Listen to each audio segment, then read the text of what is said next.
welcome to the Fancy Werewolf Lounge. Come in, get a drink, put up your feet. Don't put up your feet. You shouldn't do that in a public establishment. Corona! I am Josh Pfizer. I'm Liberty Bell. I'm Aloe Mean. And thank you guys for being on the show, and thank you all for listening to our inaugural episode. This is fucking the third time. Because it's mainly like I'm trying to get used to Zoom. In fact, like, you know, for like 15 minutes we couldn't even get Liberty into the meeting. So yeah, that's what we've been fucking working with for a while. But yeah, just a simple rundown of what the show is. Thought like, hey, during this whole thing, it would be cool to talk to local performers and you know, just have fun. Like, you know, I call this Fancy Werewolf Lounge because you know, I just want to have a chill time, have a conversation with my buddies, and drinking. And speaking, before we get going, let's talk about what we're drinking. Me personally, I am drinking a Jameson and ginger beer. You're gonna hear the ice throughout this. Yeah, I'm just drinking Jameson neat. From a coffee mug. I don't know. I'm definitely Jimmy Fallon and this Jameson over here.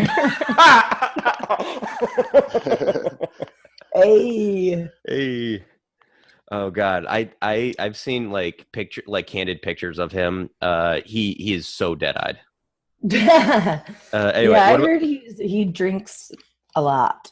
Yeah, yeah. I don't know if he does so much anymore. Didn't he ripped his finger off in like some sort of drunk accident? I've never heard that. Reattach his finger.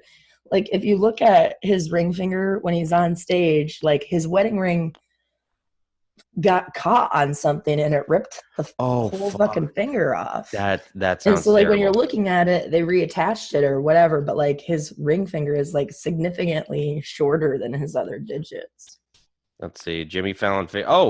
There's even like they even like show it. Yeah, I'm just gonna put this picture up to here. Yeah, apparently he addresses it in the show. Fuck. Yeah, he legitimately ripped his finger off. Yeah. Okay. Aloe, you drinking anything? Yep. I'm not drinking Jameson. I'm drinking this right here. Drinking vodka. It's like that's like fucking Czechoslovakian shit. And what is that? Russian. Oh, it's a Red Bull. Castle Ridge. Yeah, Castle Ridge, which is Iowa winery. Nice. Yeah. But I'm drinking it out of a Jameson glass though. Oh. So it's a Jameson bottle turned into a glass. It sounds like a Four Loko mixture. Yeah. No bubbles. Loose on the juice. Loose on the juice. The juice is on the loose. I didn't know if you hear a couple of years ago. Anyway. So okay. So to start this conversation over again, we all know each other through comedy. We're all at least comedy. I'm comedy adjacent at this point. Liberty and Aloe, you've been active in the comedy community for the past. Well, Aloe, you've been doing it for a year, and you know, kudos to you. I kind of hate that you have such success within a year. But you're a very funny guy, so it's yeah. I mean, hard work pays off. Hard work pays off. Liberty, you've been doing it for somewhere around 5. Yeah, I don't know, maybe almost 5. I don't know, man. I never really I guess first of all, I never thought I'd be doing stand up. So I never went home and wrote in my journal Dear Diary, I did stand up comedy today for the first time. It just kind of happened and it's been happening, but I would say, yeah, it's probably been maybe almost 5 years, which I don't know. I guess just seems kind of crazy. Yeah. And you've put together some of the best shows I think this area has ever seen. Well, thank you. Honestly. I appreciate that. It's something I take pride in, I guess. Yeah. You know, and we'll start with you this time, Val, but do you want to talk about how you got started in comedy, or do you want to? Sure. Yeah.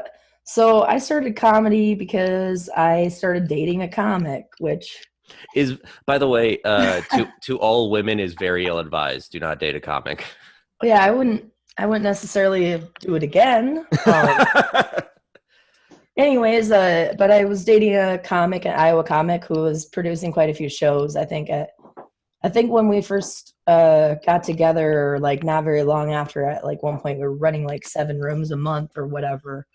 A lot of open mic style stuff, and then a couple of showcases. But we're running it. The night I started comedy, we were running a room in Cedar Rapids called the Break Room, and nobody was I with you guys on that showed trip? up. No, I don't think you were with us. Okay. Maybe you could have been. No, I just remember a night when me and a bunch of you guys went down to Cedar Rapids and we hit up one decent open mic and one very shitty one. Well, this one my ex was running, and it was kind of a shitty one. Nobody ended up showing up, and Maddie was just like, okay, Liberty, you just get up there and tell a joke, and I kind of had written one joke at that point. Yeah. And I went up and, I got my first laugh, and I guess, the rest is history, Yeah. I've always been like a performer, and it just kind of happened organically, I guess, in some semblance of a way, but it's been a journey. Yeah. And now you on your own, you've produced some pretty awesome shows in this area. One of my favorite comedy experiences was the show you put on with Mars Tim in Ronnie's Kitchen in Waterloo. Yeah, I've had Mars. He's from Chicago. Mars Timms is from Chicago. He's very well known in stand-up. He's been doing stand-up for a long time. I don't know, probably more than 10 years. I'm not really sure. He does a lot of acting and stuff like that too. You hear him on the Netflix show Easy, but Mars and I have a really good relationship. He loves coming back to Waterloo. I think, like I said, I think I've had him back here 4 times now. So, and ironically, Rodney's Kitchen has been a great room for me. I'll say I love Rodney. He cooks good food. He does a lot for the community. It's been kind of a blessing to have the show there.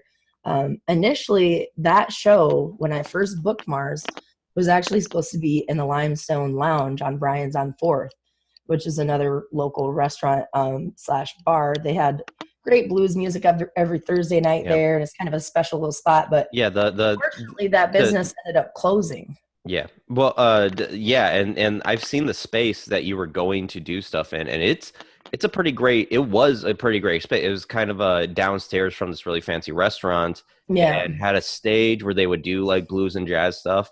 Yeah. And it was a cool it's a really fucking shame that you weren't able to do that.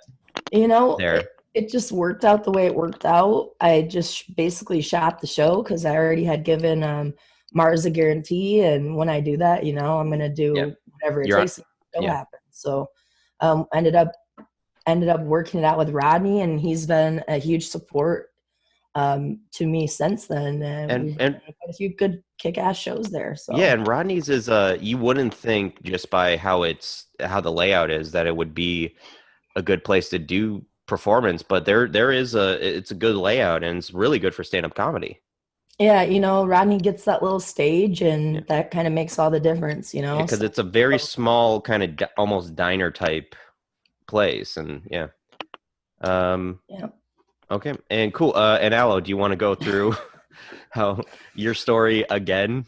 Yeah, it's kind of a long story, but it's I don't know. I was trying to get on this show. It's a podcast that I watch. It's called Kill Tony. It's the #1 live podcast in the world. It's based out in California at the Comedy Store. It started in one of the smaller rooms, and it grew and got bigger and moved to the main room, and it's been there for, I think, a few years now in the main room. And it's just a huge show. It's all over the internets and whatnot. But they eventually took it on tour. They've been to all other countries, Canada, Australia, Europe, and things like that. And they came to Omaha and Des Moines last summer. And when they announced that, that's when I decided I was going to have to at least try my minute. So I started going to Penguins in Cedar Rapids, and that's where I got up there for first time. And which Penguins in Cedar Rapids is a very very good open mic. That's where you'll see most of the very active Iowa comedians do their stuff. I believe it's like whatever. Well, I mean, well, it's every Wednesday. It was every Wednesday. So it yeah. was. Not only that, too. Like, not only has Aloe, started there at the mic, but you also made it onto a couple showcases there and stuff too. So like, you've seen quite a bit of success. That way also. Proud of you. But at the Kill Tony show, you bent, like, I'm just gonna say this without context, you bench press Donald Trump.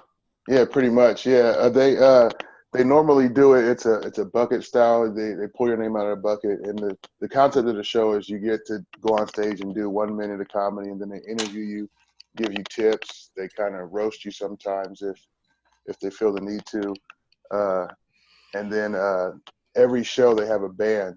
On tour, they don't have the full band. Well, now they do more, but before, last year when they were doing it, they only had one member of the band, the leader of the band, Jeremiah Watkins, who's a funny comedian out of LA. And they dress up as different characters. In Omaha, they just happen to be Donald Trump. And so there was a guy before me who said he was a personal trainer. So they asked him how much he can lift. And he said, I don't know, whatever. I mostly do cardio. And then they're like, can you bench press the president of the United States? And they gave it a try, and he couldn't lift him up. So then they asked the question, could anybody in the audience bench press him? So I just jumped up and went up there and then bench pressed him a few times. And then they let me do my minute there. Then they enjoyed my minute and my interview so much that they invited me to the next show, which I already had a ticket for in Des Moines. And then I got up there in Des Moines and did a pretty good set. I thought it was shitty, but it was decent enough for them to give me what they call a golden ticket. It's just an invitation to come out to LA and automatically be able to get up instead of get pulled out of the bucket. In LA, it's crazy. There's probably like at least 70 comics that sign up every time, and they only pull out probably like, I think 6 or 7, depending on how long interviews go and whatnot. But that's how I got my start, just because of that show, pretty much. Yeah, and you in the year you've been doing comedy, you also were, I don't know if you won, but you were a finalist on a comedy competition in Des Moines? No, not in Des Moines. There was one in Rock Island at the Speakeasy. I think they do it every year. Oh, okay, yeah. I came in second place to a very funny comedian, Ryan Graham. He's moved on to Wisconsin now. Yeah, he's in Milwaukee? Yeah, he's in Milwaukee. Sure. What's that? Yeah, he's in Milwaukee, right? Yeah, he went to Milwaukee, yeah.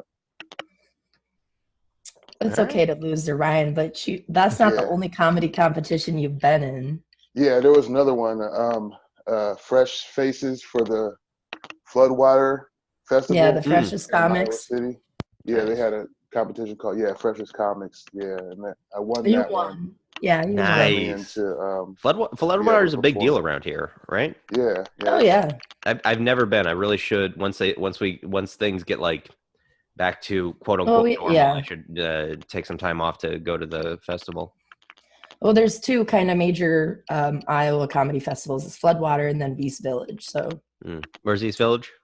Beast Village is in Des Moines. Okay, all right. Yeah. Cool.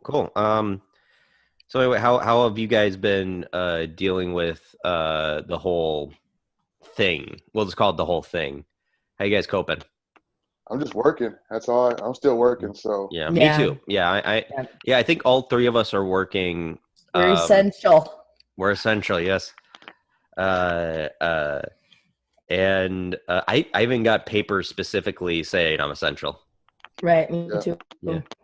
Yeah, and well, you're working in a warehouse. Yes, I don't. Aloe's shipping the shit out in his truck.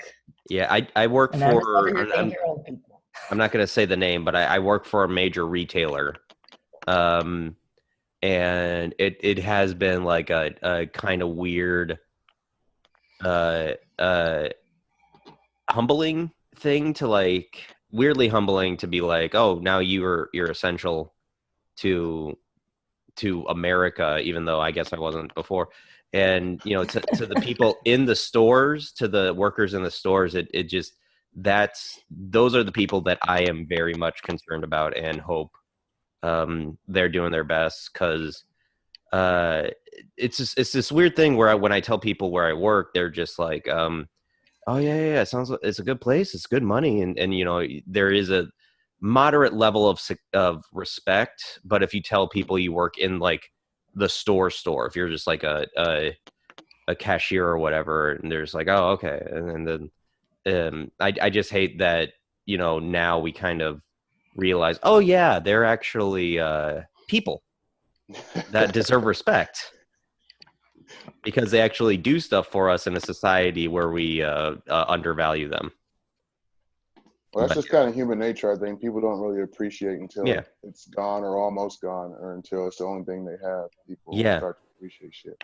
Yeah, exactly. And it's just like, hey, next time this whole like raising the minimum wage thing comes back up again, remember this fucking shit. Remember this. Right. But they won't. I mean, when minimum wage hasn't increased in 15 years? Yeah, since I think 97. So yeah. Like on 20, a federal like, level, yeah. Yeah. So yeah, it's it's weird, like even to go out and about. I mean, like personally, I try and not really go anywhere, but yeah, it's weird to like go into the grocery store and see these people that are literally like, I mean, they're risking their lives every day by just going to work as working as a meat person, or butcher, or just stocking shelves or whatever. And what's crazy to me is that their companies aren't providing them with like personal protective equipment. I they're believe still not wearing masks and gloves. Actually, I think now they are. I think most places. I was at Walmart the other day. I mean, they're just. What I'm saying, they just started doing this. It's like, this has been going on for a while, So I don't know. Yeah, it all depends on the company. Some companies been on top of shit, weeks ago. Mm-hmm. Like my wife works at Costco, and they've put up barriers and shit at their cash registers. And I've seen those. Yeah, those are really good ideas. Yeah. Yeah. So they've been doing stuff. But what have you guys been doing to like I guess either stay normal or try not to be super depressed? I've been doing a lot of painting, actually. Yeah. I don't know, just something I can do that is just mindless. I don't have to think about it. Yeah. It doesn't really matter or make a difference or anything, but it just de-stresses me, I guess. Take a lot of baths. Face masks, dumb shit. I don't know. When we chatting with my friends and stuff. When we first tested the whole Zoom thing, you were wearing a mud mask. A mud mask, yeah. And I was just like, I am going to put this on the internet, and Liberty will be canceled because it looks like she's doing blackface. Well, you were like, I'm going to start recording. I'm like, don't record this. I'm going to take my face off first. Like, Liberty Bell is canceled. Seriously. He was like, oh, I'm going to start recording. I'm like, the hell you are. Like, no. Yeah, I was like, Josh, don't make fun of me. I'm wearing a mask, and this is what I get now. Whatever. Actually, I did do something that I'm kind of proud of. Even I painted a pair of shoes, and they turned out pretty cool. Oh, nice, cool. So, wearable art, kind of a cool thing. Nice. So it's warming up now. You can do a little more. I did go for a walk yesterday, and out to the river, and sat on the beach for a little while by myself. So that was nice. Okay. That's cool. What about you, Aloe? I've just been sticking to my routine. I always do certain things, like I try to meditate every day and work out, but I normally try to do that. But now I've been a little more diligent in doing it daily instead of, sometimes I would lack and skip a couple of days or something. But it makes a difference, I think, in as far as stress and shit, dealing with everything that's going on, because you feel it, even though we're still working and we're getting out of the house. Yeah, you still feel it. Just being out in traffic, you see how how much less it is. You still feel what's going on, which is one of the few like upsides to this whole thing, is like not a lot of people are driving, the environment's getting a little better. But yeah, it is weird. I live on College Hill, which Friday and Saturday nights is packed. with drunk, dumb college kids. And it's weird that I miss that. I actually live right behind the library here. And like during Which is a behind there. bar, not an actual library. Yeah. Okay. A bar. I guess for people who don't know, Cedar Falls, there's a bar called the Library, and the way I've heard it explained is that so if you know your mom and dad calls, you'll say like, "Oh, don't worry, I'm at the library." Right. And I think that's kind of a popular thing in college towns. I've actually seen Yeah, it. there's one in Des Moines also. Yeah. You just it's just it's a little joke.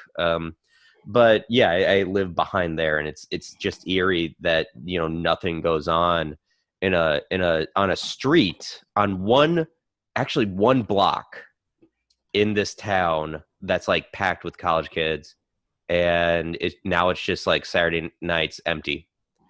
But yeah, routines I think are like starting to be like people are realizing, okay, I need to find a routine as a distraction or to just like feel normal. Me personally, I think I've gone the opposite way. I've been playing more GTA 5 online, and I've bought more video games. Just like I think I'm gonna become a gamer after this. So sorry both of you, I am going to be both racist and sexist. So Oh God. but no, yeah, I've been doing that. I've been listening to more of my records. What else has been going? I mean, to be honest, like this podcast, starting this is kind of a coping mechanism, in a way. But also been watching more movies, TV that's lighter. Went through the entire because like I think 2 weeks ago they put Community, one of my favorite TV shows of all time, on Netflix, and I like went through that in like a week, the entirety of it. So yeah, it's just been like trying to feel better in a time that's uncertain. Yeah. That's the scary part. No one knows when the shit's gonna get back to normal. Well, they're talking about starting to opening things up in Iowa on the 30th, like barbershops and movie theaters and all that kind of shit. So it's like, things I didn't do anyway. Yeah, I think I want comedy. You're bald, right? Like you're a bald dude. Yeah. Yep. I just shaved too. I will say, like, the past year, I've learned that black barbershops are the best people to do my hair. Because for anybody who doesn't know, I have like incredibly curly hair, and all the white people that's ever done my hair just don't know what the fuck to do with it. But yeah, like I think I'm not gonna go to the barber for a while, at least until like certainty is going on. I'm just gonna start shaving my head, start to look like a badass, Oh my God. Start to look like Please don't. I'll cut your hair. I'm gonna shave my head. Okay. I'm gonna shave my head. I think I don't. Do you, boo? Okay. Try it. Maybe a guard and just try and go low first before you chop it all the way off. That's what I'm saying. All right. But at least you're lucky, it'll grow back. Mine doesn't do that. Take a 4 or 2 up, all the way up to the top, straight up. You're good. leave a little long, Okay. All right. I'll look up some YouTube tutorials. Exactly. Yeah. Everything's on the internet. So you can find out how to do anything. Yeah. But I'm gonna keep I'm gonna come out looking. You know what? Shave my head and like keep my beard going. I'll look like David Letterman looks now. Oh my God. It's so weird. I don't even know what he looks like. I haven't. I'll pull up a picture on my. You know what? I'm gonna do the screen share right now to just mainly to make sure it works. And let's see, share screen, and you guys can see it. Not yet. It's starting. It started. Oh. You guys got it? Okay. Yeah. This is what he looks like now. Oh, he looks like Santa. Yeah, that's what he looks like, a Santa Claus. Weird. Yeah. But yeah, so what have you guys been watching? I like, because Aloe, I saw you post something pretty cool that Netflix just did. Oh yeah, man, that's my favorite show right now. I went through it The Midnight Gospel. Midnight Gospel. Yeah. It's I wasn't expecting it to be, because it's pretty much just conversations that have been animated. It's Duncan Trussell's. Oh, cool. I mainly know through Harmontown. But he has these kinds of Harmontown, and I think he's done a lot of Joe Rogan's show. Yeah, and he has his own podcast, the Duncan Trussell Family Right, Hour. yeah. That's basically talking about the same stuff that. Yeah, but what you've watched more? I've watched like 2 episodes. You watch more of it. Tell me, you give it a description of what it's about. It's, if you know his podcast at all, it's basically just like his podcast. He's interviewing, just every episode is a different person, and he goes to basically a different virtual world. I don't know. It's hard to describe because it's so crazy and weird. You just have to watch it. Yeah, because the basic setup is he's like this weird kind of a figure who goes to different alternate universes and interviews different people, and in the interview, like, because I think the first episode was Dr. Drew, who was kind of a controversial figure because of COVID right now. Yeah, but because of his opinions on it beforehand. But but in the show, he's supposed to be the president of this world that is going through a zombie apocalypse. Yeah. So, but all through this weird zombie apocalypse, they're having this conversation about drugs. Yeah. And it's fascinating. It's animated by I'm pretty sure I'm getting the name right, Pendleton Ward, who most people know from Adventure Time. So it's that kind of thing, but like much more like psychedelic, like, because he could do that with these kinds of conversations and this kind of format. Yeah. So yeah, I watched a few episodes. I really enjoyed it. Yeah, that's definitely something I think people should be watching, because it's really fun. I think it's the opposite of Tiger King. Tiger King was kind of like this chaos and what we are. And I feel like this show is, what we could be.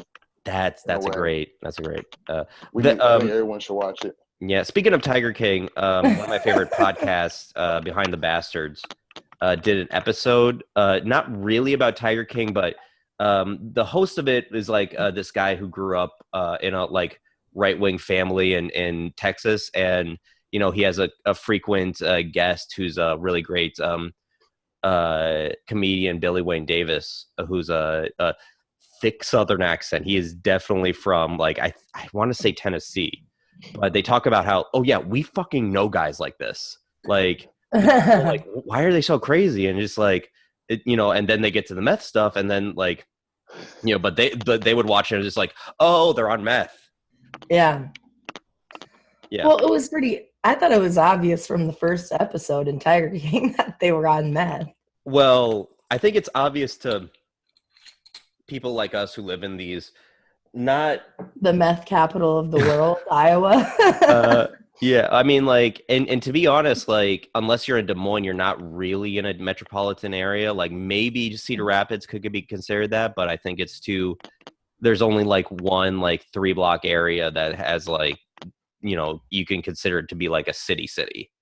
But yeah, like we're mostly, everybody knows somebody who everybody is close to, or somebody who grew up on a farm, or they grew up on a farm. I grew up on a farm. Liberty grew up on a farm. So yeah, it's very much like, okay, like all of Iowa is pretty much rural, even the fucking cities. So yeah, for the most part. Yeah, but agriculture is a huge part of any city. I mean, even look at what's going on here in Waterloo, like with the, Tyson, they butcher, 19,000 hogs a day, and they're shut down with all this, which they need to be personal opinion. But, even though we're, I don't know, some semblance of like, a city, if you may say, between Cedar Falls and Waterloo. Yeah. Everybody, it's still agriculturally based manufacturing. I mean, the John Deere plants here, all that kind of stuff, so. Yeah. But Liberty, what have you been like doing to like, what have you been watching as terms of entertainment and stuff like that? Honestly, I haven't been watching that much TV. I did watch the Tiger King. because my girlfriends and I, my two best friends, they live in Denver and Seattle, which, by the way, we finally figured out how to three-way video chat. So thank you. I'm gonna cut out because you paused so much. I was just like, we finally learned a three-way, and I'm just gonna isolate that clip. Well, no, we knew how to do. Never mind. You're gonna have to tell that story at some point.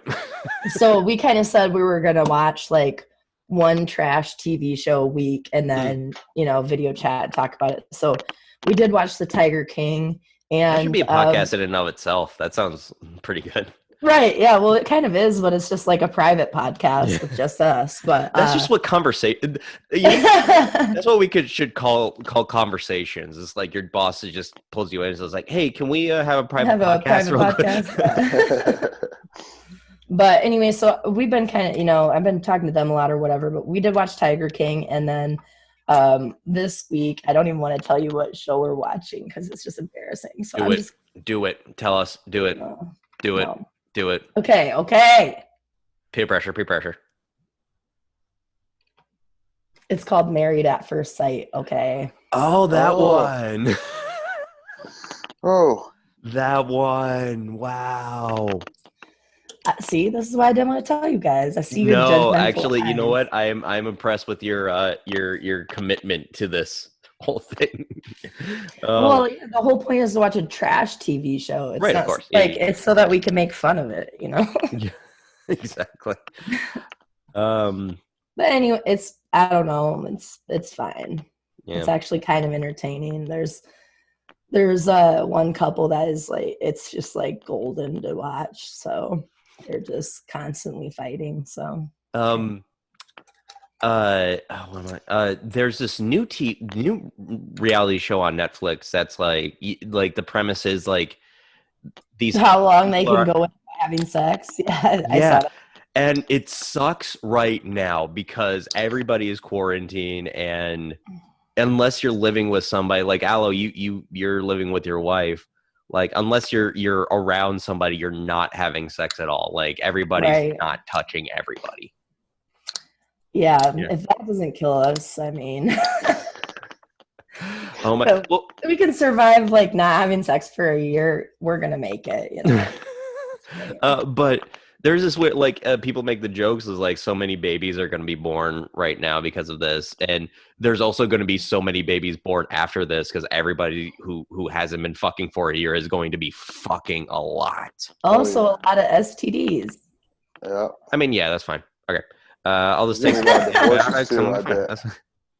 I agree with that for sure. Like, I have friends that are in a relationship or in relationships that have been like very healthy for like 3+ years, and now they're like really struggling.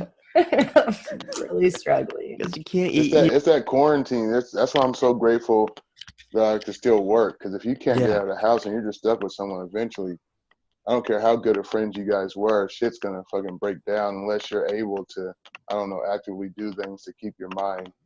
Right. Yeah. Peace, but. Yeah, that's, well, especially like in what your routine and stuff, like working out is extremely good for your mental health, so kudos to you. I'm only working out like when I'm eating a sandwich. Working your jaw. I'm eating a sandwich, I'm working out. Yeah, well, sex is gonna be so weird going back into it because it's just like everyone's gonna come in like 30 seconds. Oh God, I'm not gonna go too deep into my problem, but let's just say it. Please do, Josh, since you made me share that I'm watching Married at First Sight right now. How are these equivalents? Equally embarrassing. I mean, is it like I have a hard time coming. That's my thing. Is it's like I have a hard time. That's from a guy's perspective, that's a great thing usually. Well, no. From a woman's perspective, that's a good thing. For a guy's perspective, I am wearing myself out trying to get myself off. Like that's the thing. That's the biggest problem. And eventually, the girl is just like, quit watching so much porn, Josh. How dare you? How dare you? How dare So you? it's even when it's just you and yourself, you still have a problem, or you mean? Oh no, now with myself. That probably is the problem. Have you heard of the podcast Your Mom's House? I might have, yeah. Was it With Tom Segura? Oh, Katrina right. Yeah, Kaczynski? that's where. Yeah, Substance Gordon. Yeah, there's a guy on there who's like one of their. He's also a comic, Josh Potter. He has this issue, and he can't. He's like he has a condition where he really can't come with a girl. He has to finish it himself, and that's the only way he can. So they actually made a challenge where they had fans of the show send in videos and get with Josh to see if they can make Josh come, and that became like a challenge for the show.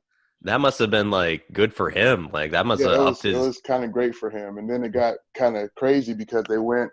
I think they did shows in Europe, and Tom Segura actually took him to a brothel to see if that would help, and it didn't. I don't think because it was just too clinical and too weird. Well, I think what I think I just need to not masturbate as much, but also like I can't now because I have no female companionship aside from my cat, and I am definitely not going to fuck my cat. They don't fuck with cats. Do not fuck with cats. Do not fuck with like not only for her sake because I love her so much, I'm not going to molest her, but for my sake because she can be a vicious bitch if she wants to. She's sweet but like needy, but also she can fuck you up if she wants. See, Liberty is just happy to be here. I got all hot over that. I had to put my hair up. I was like, what's going on here? It's like, oh my god, you talk about fucking cats? That's my kink. Well, Josh, we both know. I mean, did you see? Wrote a comedy sketch in which case. Oh yeah. I wrote a comedy sketch and never got it. I think you think about this more than most people. I'm just gonna say that. It was. We'll make the sketch and you'll see what it's about, Aloe. But I think you've been saying, Liberty, that like you think your speculation on vibrator companies.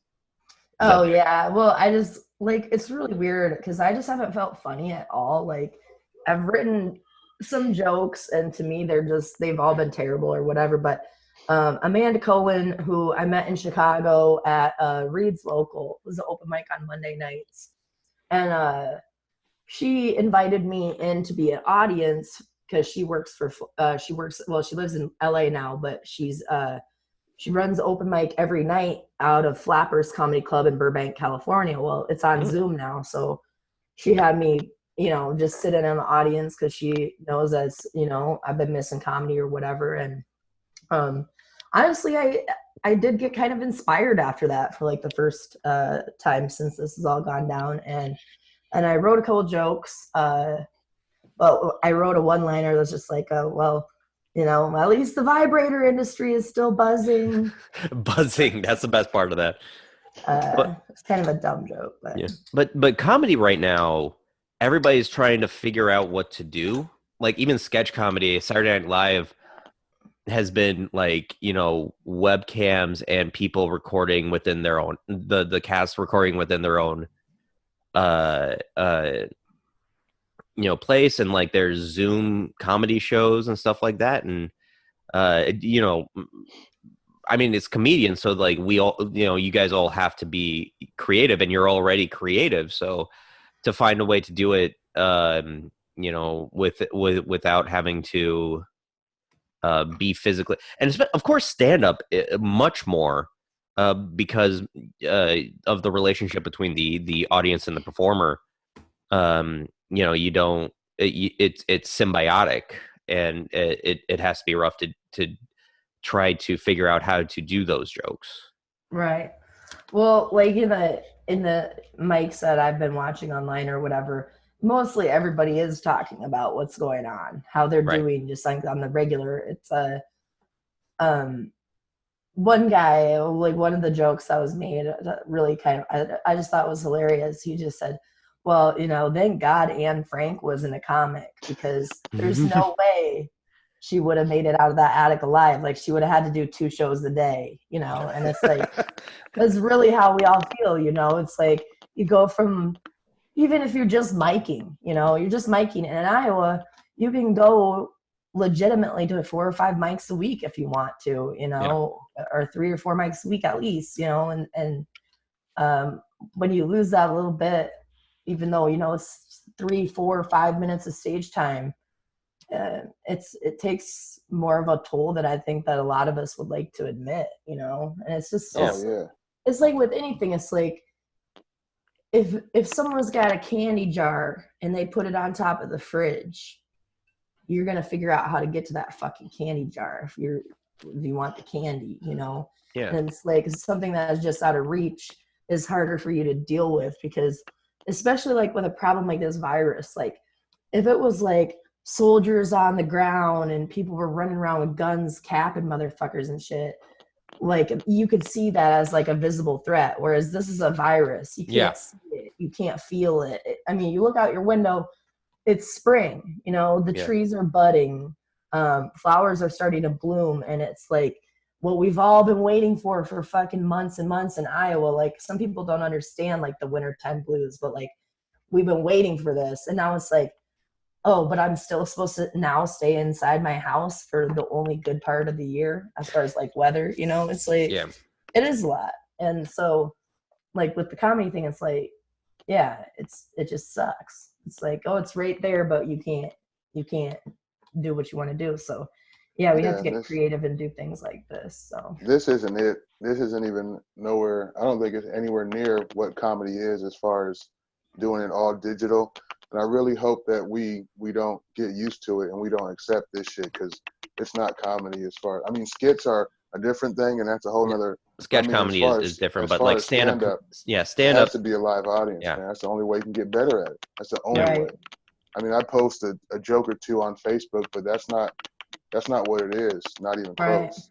Yeah. Like I just haven't even felt funny at all, Aloe. Like I just look around and I'm like, nothing's fucking funny. Like that definitely is kind of one of those things where it's weird, because there is the coping mechanism of, you know, humor in the face of you know, tragedy or adversity, but you know, you also have to realize, like, you know, the obvious is, it's depressing, and sometimes you just don't know how to make a joke out of it. You don't know how to be humorous in those times. And you know, it you know, and of course different people react different ways, but it's whole issue too. Like this is something that none of us can control. We have no say over when they open the bars or the comedy clubs back up, and when we get a chance to do, you know, what we're passionate about for people. And like, you know, what they say, like laughter is the best medicine. And I'm sure Aloe feels like this too, but there's something very special about, you know, making someone else laugh. Or like performing live.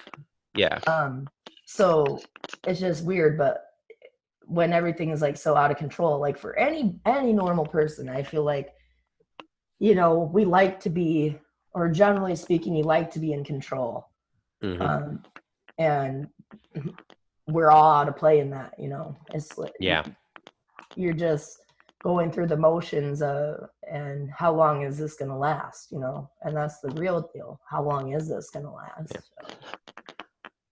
I hope it's over by June. Is that when your ticket to LA is? California, but it probably won't be. I know it probably won't be.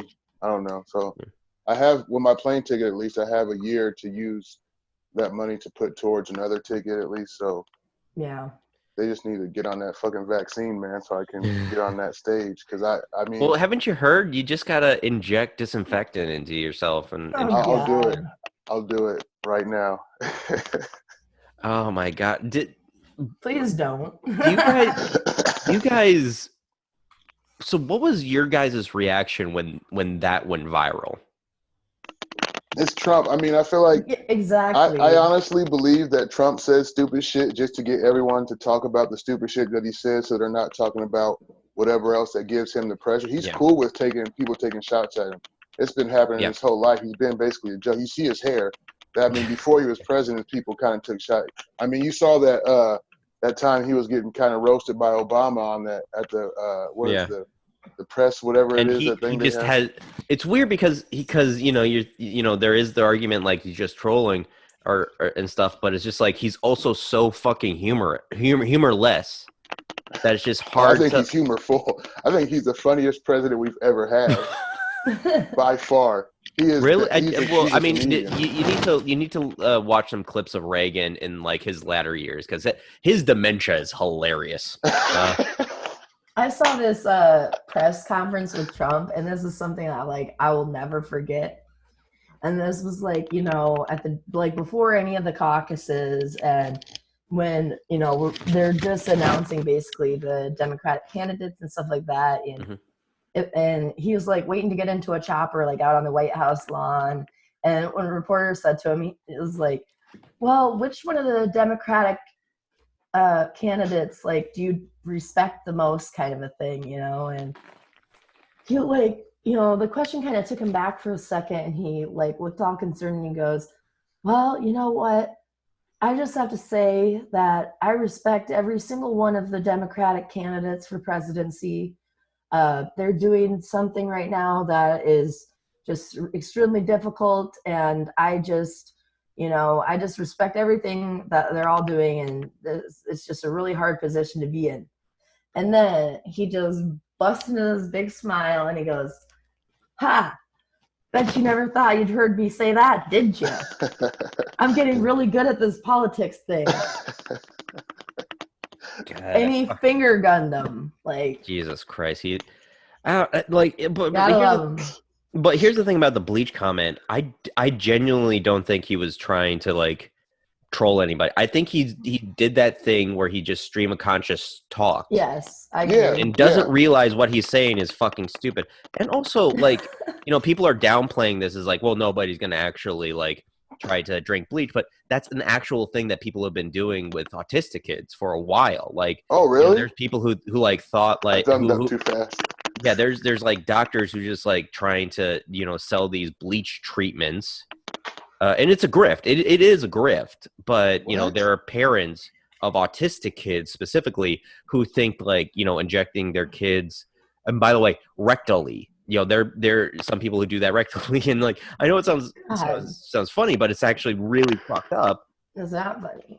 Yeah, it's a thing that's happened. And he probably heard that from one of those quack doctors for some reason he listens to, and he just kind of stream of conscious talked about it, and now he's just oh no, I was just trolling the press, and just fuck you, you're a fucking idiot who just who just speaks before he thinks. That's all. Yeah, I felt like when he was doing that, I felt like he was just a stoner, just a super stoner. Hey, just man, high. What if we man just what if we just drink bleach? Bleach is it kills the germs.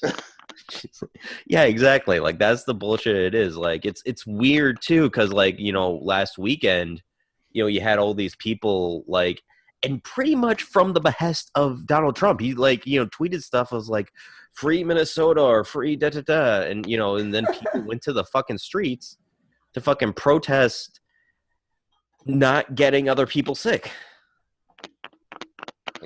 Well, I think that, well, for me, I feel as a healthcare worker and stuff, obviously, I believe scientists. I think I'm very serious about what's going on. I understand disease spread and the basic science behind all of it. There's a lot of people who don't have that, and then in the beginning when this all first started going down, the first thing basically Trump said publicly about it was, well, this is a hoax brought on by the Democrats, So immediately you're alienating, 50% of the population. They're thinking it's a hoax. And then you got all the young dumbasses like us who go on the internet and make a little meme so they can get their, 100 million likes or whatever and shares. They're spreading misinformation, So a lot of people from the get-go, no one really took this seriously. Well, here's my thing. For some reason, I think the people who have been talking about this the most, that it's a hoax or it's not that big of a deal, are people well, I'll just say I know like it's an easy target for millennials to do this, but like baby boomers, like they have been like the most a lot of like there are a subset of them, people who oh, what you doing there, Aloe? I don't know. You just caught him for the first time, like. Wait, but Well, yeah, yeah, like I guess I've come across a few boomers too that like think it's a hoax, but I'm not trying to lump anybody in any yeah, shit with this. I'm just saying, like it should have been handled way more seriously yeah, from the get-go. People haven't been taking it seriously enough. That's why it's going on and to the level it is here. I mean, America has case numbers and deaths pretty much higher than any other country, like as far as timeline goes, and I don't see it slowing down. Like sincerely, that the fact that they're gonna start reopening up things in just a few days yeah. blows my fucking mind. I cannot believe that they're going to do that. It's a huge mistake, in my opinion. This like most definitely is going to cause a huge second wave of this shit. Well, we're barely afloat right now, and I don't foresee this even being over, like as far as like what we're doing, like the self-isolation, quarantining.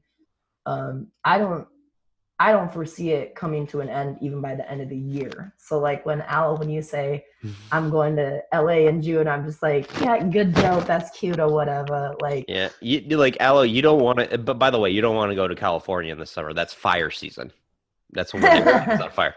But to what you were saying, like I think logically I think the progression should have been we peak with the deaths, we peak with the cases, and then we see it start to go down, and well, then we're supposed to have a downturn for 14 days. Like it's supposed to keep decreasing for 14 days before they ever open anything up. Yeah, we exactly. are literally still increasing exponentially. Yeah. But here's the thing, though. I think, how long can our economy sustain it? This? Can't. That's why they're doing this. At some point, because the government kicks down $1,200 to me, you, and Josh. Who fucking cares? Yeah. $1,200 ain't shit. Now we're talking billions of dollars being kicked down to fucking multi-millionaires. Right. Yeah. Like that's the thing. When the average everyday person like me or you, not necessarily surviving paycheck to paycheck. Like I have some financial success in my life, just bought a house, yada, yada, yada. But I have $22 in savings. Right. The average person, the people that were living paycheck to paycheck before this and they're out of job, what the fuck are they doing? Well, I think if we don't reopen, the only option for a lot of these people is to turn to criminal activity. I mean, legitimately starting to steal shit, looting, and like they can't let that happen because they're not going to give us any more money. Yeah, well, here's I think it should be our conversation should be less should we open the economy? Should we, how are people going to survive without the economy? I think it should be, how can we change the economy so like people can actually survive? It works for everybody. How can we actually make adequate changes for in the future when we encounter this kind of situation again? People don't, people can, not go outside, can actually do the stuff that will make society less sick, and still not have to worry about paying rent or eating. That doesn't work for corporate America though, which is who runs our fucking country. I mean, look who's our president, a businessman. He's not a philanthropist. He's not someone who cares about people. Donald Trump cares about himself. Like, and I think literally this, but like himself too. The money rules everything. So. Green, get the money. I wish that was the scenario. And like, obviously, Josh, like I appreciate you and love you for that being what you think we should do, which is the right thing to do. But that's not what's going to happen. No, I know. I actually know that. It's one of those things that's very, because like when I mentioned earlier the people in stores and all the essential workers that people think were lowly before, and now it's just like, hey, we're giving them claps and now, but after this is all over, they're still going to be shitty to them. They're still going to be. No, they don't care because their thought is, they're oh, not, if they a lot die, of people who are without a job now, they're not going to be rehired. A lot of people, I mean, before this shit happened, where we were already not needing so many people. You go to Walmart, you see more and more self-checkout lines. You see, I mean, everything's just switching, more into technology and just less use for people. And that's another reason why, we should, not to get too political, because I'm a fucking idiot who doesn't really understand systems of government, but we should try to, transition into a new kind of government, and not to get to, because just in case my company finds this podcast, I'm not going to say what kind of ism we should go to, but but just like I said, instead of trying to go back to the old ways during this pandemic, we should try to find, the people in charge should be, and us as individuals try to help people out also. But the bigger picture is corporate America, and or at least in the short term, people with money should try to find a way that the system can work when shit like this goes down. But yeah, well, anyway. I mean, it can. We got it. We just spend so much of it on guns. You know what? I don't think that's a bad investment at this point. No, I mean, not personally. Personally, yes. But I mean, as far as the military goes, yeah. We waste so much money there that are we even doing wars right now? What's going on there? I doubt anybody's I doubt anybody just yes, we're doing wars right now. Yeah. A lot of occupying. I was in the Navy, and I know a lot of things that are going on that are unacceptable. But yeah, it's most definitely Trump. If he had his way, he would definitely be entering into war with Iran right now. He's telling his ships to fire on even friendly Iranian ships. Yes. That'd be a big one. Yeah. All right. But we don't even need to go. Yeah, we don't have to. Okay.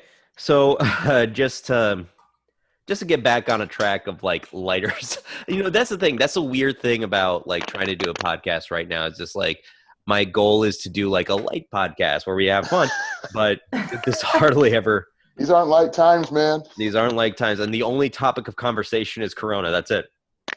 That's what's killing it. I mean, that's what's putting everything on pause right now. So yeah, that's the elephant in the room, shitting on everybody's chest. Yeah, it is.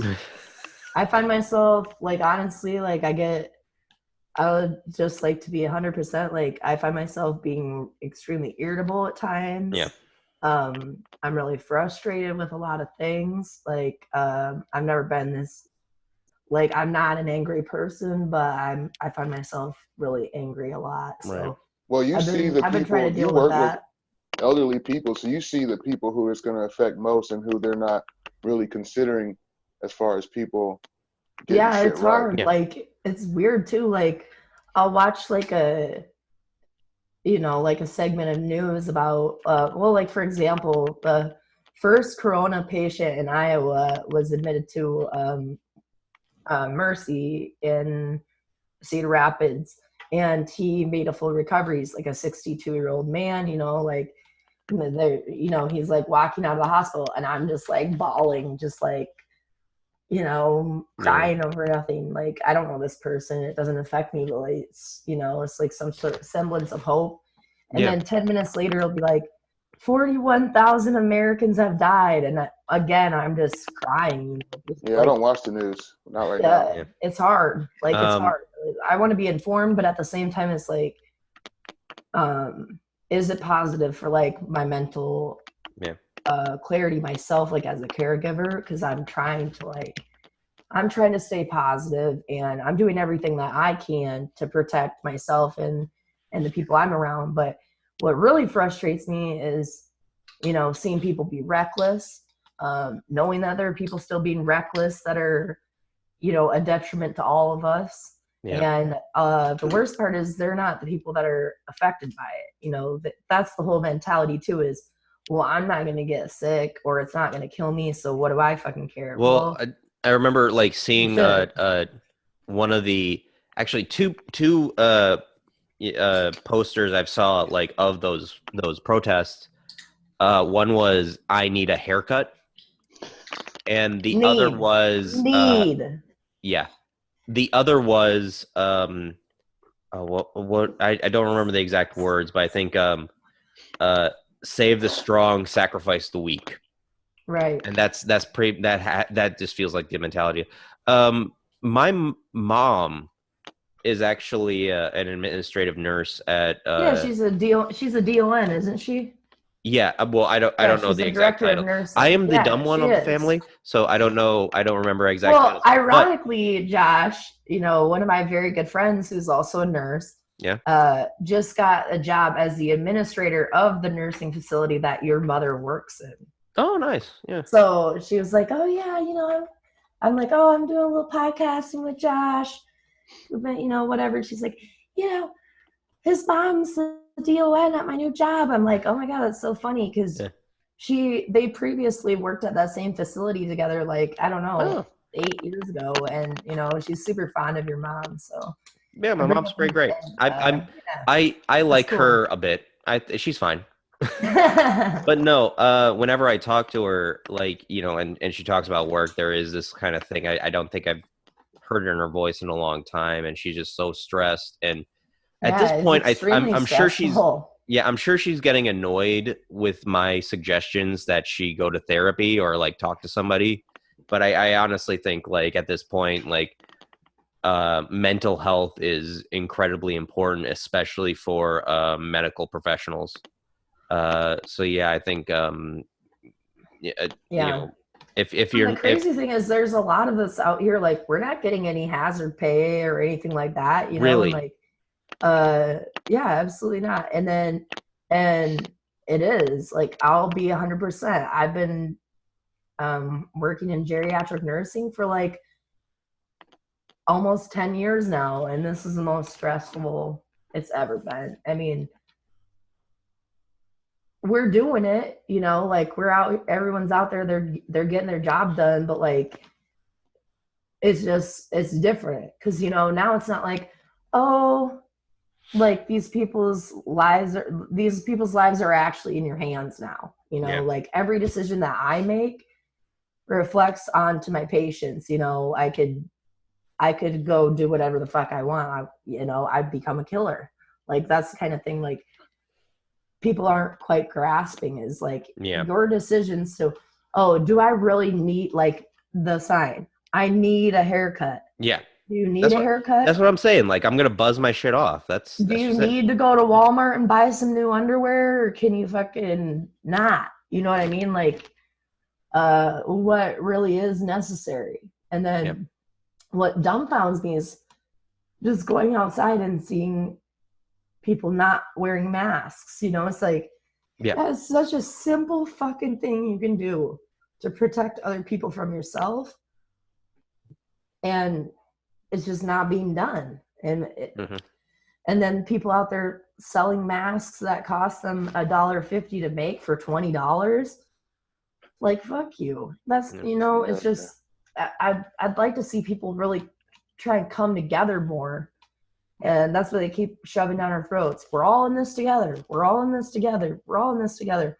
Well, we're not really all in this together when a percentage of people are doing this and the other percentage of people are doing that. And they're completely polar opposites. This is like reverse magnetism. If there was a common consensus amongst the authority of America, I think everything would be better, but there isn't. Okay, so let's get on like a more lighter note in that, I think something, if we continue to do this podcast, I would like to do is to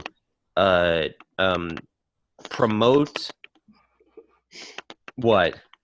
No, I wasn't really taking a swig. Like he just fake taking a banger from the bottle. No. The test one we did together, you and me, Liberty. You were drinking what? Strawberry Smirnoff vodka, straight from the bottle. Straight from the bottle. I actually ended up drinking that entire bottle that night. Yeah, and you texted me the next morning. I feel miserable, like something like that. I did not. First of all, it was not the morning. I did not wake up until 4 p.m. It was pretty bad. I actually didn't drink for like almost, well, it was like 5 days after that. I had fun though. Yeah, yeah, It wasn't even the podcast's fault. I just happened to have been drinking that much. Afterwards, well, I was like, I mean, I didn't get that far down on the bottle during the podcast, but then afterwards, I ended up Zoom chatting with a couple different people. And I was fucking dickered. Let's just put it that way. I was pretty tore up from the store up. So sorry to everybody that Zoomed or FaceTimed or Snapchat videoed me that night. I was irresponsible and I'm sorry. Right. But Corona! Okay, so I guess when I to promote like a way to support a local business or people who are in need, I'd like to do a segment where we promote that. And I didn't actually prepare for anything specific, but I will say one that I've actually given to, and it's mainly the same amount I would be spending at that business anyway, is the Octopus Bar in Cedar Falls, where you guys know you guys have done open mics there. It's my favorite. It's by far my favorite place to do open mic comedy. Yeah. Because it has an actual audience that's there for comedy. It's not just the comics, like people come to this like they're coming to a showcase, like as far as the audience goes. And I feel like even though it's an open mic, all of the talent brings their best shit.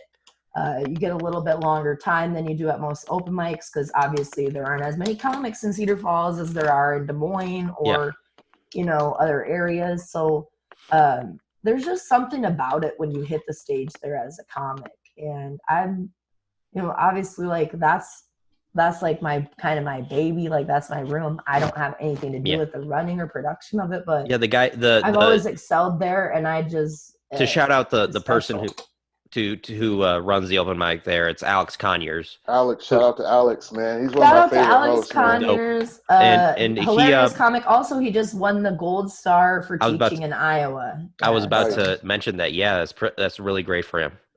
Well, he deserves it. He's an amazing educator. He's actually the head of science for Waterloo West High School, which for someone that's as young as him is a huge fucking deal. Yeah, just to keep going with this admiration of Alex. He's just also a really cool dude, and he's just amazing wife, beautiful, talented. baby, He's also a musician. I think he started a band. Yeah, they're called what are they called? Is it called Sunset Luxuries? No. Is that the name of the band? No, but he's also like shit. I hope that's not wrong, but I think that might be. He's also like somebody who, like, more than any other comedian I've known, has new stuff whenever I see him, and it's kind of it's kind of like fantastic. But he works hard. Yeah, but just the bar in general, it's a great shout place. Out to them. Shout out to Dave Diebler. Barb and Dave own the bar, and Dave has always made a place Dave for comedy. Diebler? Because I guess I don't know. Yeah. Also to promote something that they do, Dave does this show on MixLR or Mixler. It's a radio Octopus app, Radio. Octopus Radio, which is actually really fun. He gets together DJ with Pally Pal, Brian Pals. Yeah, he gets together with his old punk buddies and play like punk music from like back then or now. Yeah, or, actually, like they asked me if I want to go on that, so maybe I do it. Do that. It's from what I've listened to, it's really cool. They're doing Zoomcasts weekly now, so. Right. Yeah. Brian Pals, who was a DJ for that, his girlfriend has been a long time family friend, and actually her daughter lives right next door to me. So I ran into her not that long ago, and I was talking to her about, just like, what the fuck am I supposed to be doing right now? And she's like, well, shit. And Brian was there. Come on, Octopus Radio, so I should do that. Yeah, you should. I love Octopus. It's one of my favorite mics to go to. One of the special things about it, I think, is that it's only monthly, so it makes it kind of special. You have to get your shit right. I know they have another one that just opened up that's every week, I think on Tuesdays. I forget what it's called, but Yeah, but that's at the Pump House. Yes. Yeah, I don't Pump know if House. there's not really a Josh name for it. Francis It's and just yeah, Josh shout out to Francis Josh and and Logan Nielsen. yep. Yeah. Yep. Of course, Aloe and I love Josh. We work with Yeah. him all the time. So. You guys my were dude. you told me about this. And we'll get back to what I was saying before, but like, you guys were talking because I love like what you wanted to do. You guys were talking about all three of you going on a tour, and what was that tour going to be called? Liberty. Double penetration. Oh, it wasn't fantastic. a tour. Actually, like it's a show that we want to run like the three of us because Oh, nice. like Josh, Aloe, and I have enough material that we can go put on a kick-ass show at any bar we want to go to. And we got the equipment and, the manpower to do that. So it's something we talked about. We kind of talked about a lot of different little things. My favorite idea that we have, though, which Josh is like, I guess, primarily kind of writing this, but is like a kind of a show or a sketch where Josh and I are Aloe's parents. And just you both have everybody. You both have a black child that's older than you. Yeah, like 10. Yeah. 10 years older than Josh. But yeah, because Josh is kind of a baby, isn't he? Like 23, 24. No, he's I think he's 25. Okay. I mean, to me, that's a little young.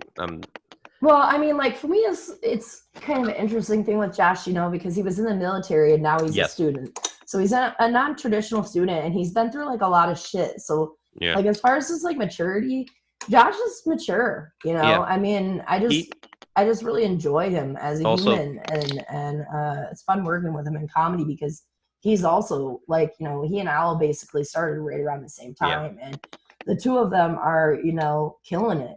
And like back to what we were talking about earlier, like when I first started doing comedy, like was with like my partner, and like we got married and divorced and, we were doing comedy together. And it seems like, like when we split up, I felt kind of like I was starting completely over. So like in my mind, like, I've been doing comedy for 5 years, but like it has changed and evolved so much. I feel like still really young in comedy because my perspective has fully changed. But Josh and Aloe have been like a huge in the last year for me, really just fun to work with and like reinvigorating like my drive to want to do comedy because these two particular individuals are just out there really hungry for it, so when you have people that you're working closely with that are hungry for that, it makes you want to work harder and be better yourself. So. Well, like there's so many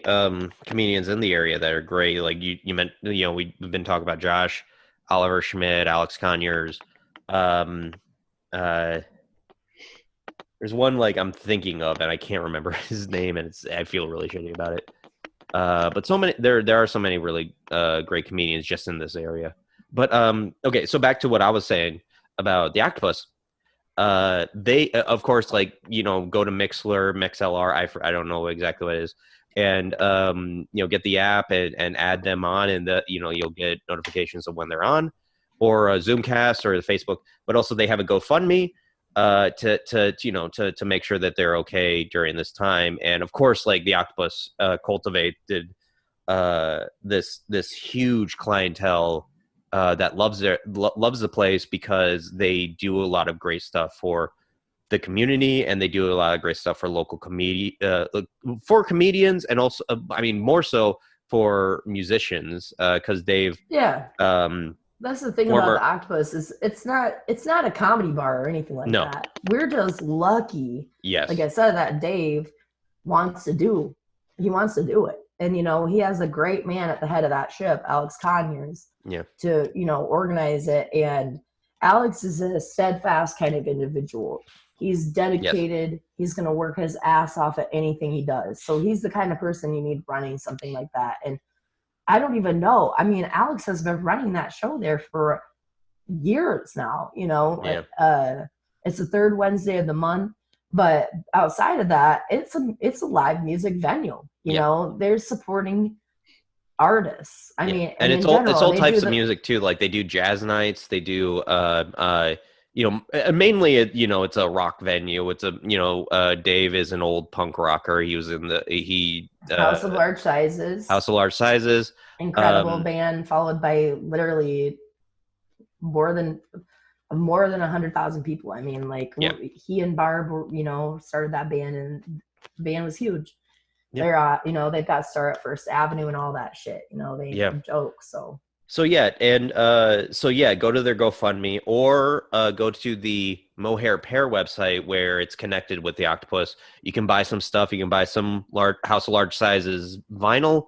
You can get some octopus t-shirts. You can get some little pins and stuff like that. It's really cool. It's a really cool novelty shop or stuff like that. It's that's a real cool. Go to mohairpear.com. Go to the octopus on Facebook and follow them. And if you have the money, and especially if you're somebody who has the money and has been a regular or enjoys the octopus, I've been making it a point to give $25 because it's just that's probably around the amount that I would be spending there anyway a week there. So just help support local businesses, help support the people in your community. And also, speaking of which, I also opened up a from your neck of the woods, Aloe, a Linesbridge brewing company golden ale. So yeah, drink local beer, guys. They need it. Is that from the what is that place called? Is it called Lionsbridge? It's called Lionsbridge. It's in little little Czechoslovakia or Czechtown? Oh, is that in Cedar Rapids? Okay, yeah. Okay. Yeah. I thought it was the Iowa City one. Oh, okay. No, I think they originated in Cedar Rapids. Okay. But yeah, it's but definitely do that. And speaking of locals, I am going to be playing a song from a local band. I actually know this guy fairly well. We work together. David Letterman? Oh, hey, David. No, this is from an industrial rock band named Microwaved. If you go to their, you can go, yeah, I'm showing them on. Okay, yeah, I'm into this. They're very edgy. They're like a porcelain bush. Finely sculpted bush right there. But to talk my one of the members, Gabe Wilkinson, he said one of the things to talk about the band, basically it's industrial music for people who love horror, exploitation, and porno. This is one of their newer songs called Phantom Whisper, featuring Ivan Russia of Bellhead. So we're gonna take a listen to that.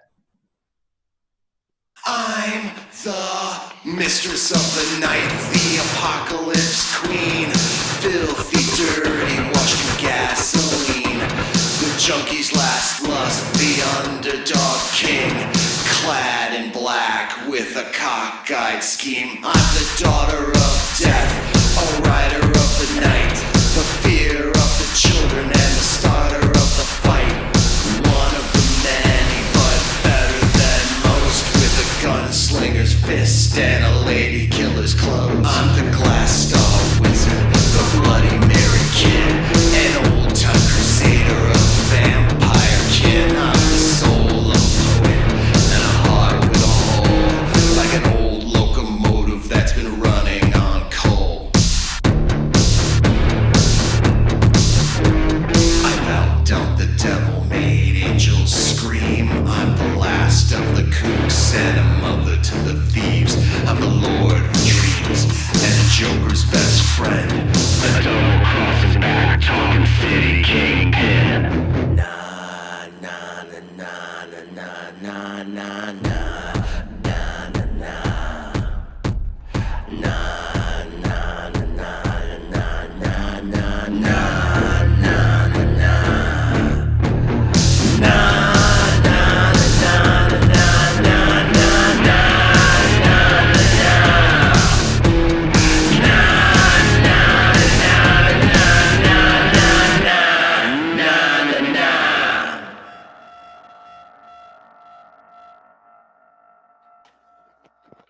All right, that was again. That was microwaved with Phantom Whisper. No, If you want to, because we couldn't. Al and I both could not hear that at all. oh, you couldn't. Al, could you hear it? No, I couldn't hear shit. Oh Yeah, shit! neither. I muted you guys. Okay, I don't know. I'll have to. You guys, I'll send you guys a link so you can listen to it. But sorry about that. But their website, hopefully, their website's hopefully pretty dope. hopefully it picked up on the recording. That'd Yeah, be funny if it's just not like 1 minute and 48 seconds of like nothing. pure silence. It was just silence. Is this recording? It's recording the video too, or just audio? It's recording the video. I'm probably just gonna put up the audio, but I don't know. We'll see. Maybe it'll be fun. Audio. I mean, I'm having a video. bad hair day, so Your hair looks fine. You look very pretty, Liberty. Everybody, make sure to comment. Liberty looks very pretty. But yeah, there's that. And if you want to, support them, buy their stuff on Bandcamp. But anyway, guys, thank you. And also, if you're a comedian, musician, or an artist that, wants to be featured on the show, contact me. I'm Josh Pfizer on Facebook. Basically, I haven't set up like an email. Gmail.com. Yeah, I might. I think I'm gonna start a Gmail account. I hope everyone emails you. Yeah, Fancy Werewolf Lounge. I'm gonna start an email, Fancy Werewolf Lounge, or maybe something. If I can't get that one, I'll get 50,000 emails. Anyway, so anyway, do you guys have anything you want to plug right now, or social media? Our future shows. Let's talk about future shows, Aloe. Aloe and I are going to do a 420 show in 2021, and then we're going to do. Aloe, what are we going to do? I have no idea. Nothing. We ain't doing shit. I just want I don't know if there are ways, but I just want everybody, if you can hear me, just listen or just support local comedy, because there's 2 clubs that just opened up in the past year. Teehee's in Des Moines, and then Comedy Bar in Dubuque, and I feel like those things are really important to our craft. And Absolutely. I don't know if there's any way that they have. Just look up their website or whatever to see if there's any way to support them, because they just opened up, and first year of any business is always a struggle in normal conditions. So in this, it's got to be really hard on them. So I don't know. I love the craft, and I hope everybody continues to support it in any way possible. Right. Oh, Al, that was so sweet. That was nice. I don't know. I almost cried because I'm done. Okay, stop recording. No. All right. Okay. Well, thank you guys for being on. Yeah, thanks for doing this, man. This was fun. Yeah, it was. So, signing off, I'm Josh Pfizer. Hey, Liberty Bell, what up? Thanks for coming. Hello, me.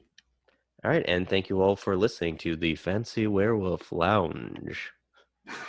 All right, good night, everybody. Howl or something? All right, closing time. You don't have to go home, but you can't stay here. Good night, everybody.